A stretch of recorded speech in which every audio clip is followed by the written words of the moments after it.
когда я ничего не знала. Об этой символике, даже я узнала об этом гораздо позднее, мы просто играли эту музыку и наслаждались ее красотой. И все. Ну, мы понимали, конечно, что содержание связано с драматизмом, да, но не везде, конечно. Оно очень многообразно. И вот мы теперь можем уловить вот эту интонацию и узнать ее кое-где. И будем понимать, о чем говорит нам Бах. И нам будет легче воспринять и полюбить эту музыку. Она станет нам гораздо доступнее.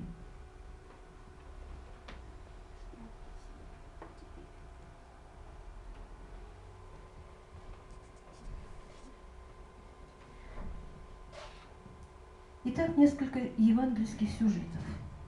Прелюдия Баха до мажор. Это Благовещение. Благая весть.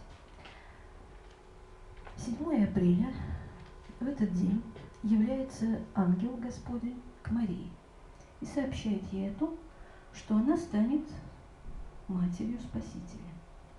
Она принимает это в свое сознание, в свою душу. И вот вы сейчас услышите светлейшее произведение, прелюдия, где можно увидеть этот льющийся свет из-под купола храма. И вот это состояние необыкновенного света в душе Марии. Слово по себе прелюдия для нас абстрактно. Что оно означает? Пре – это значит перед.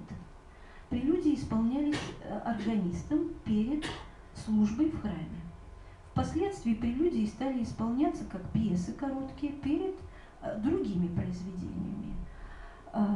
Например, перед фугой. Вот сейчас вы услышите несколько прелюдий, которые имеют вот такое вдохновенное, духовное содержание. Вся музыка Баха является духовной музыкой.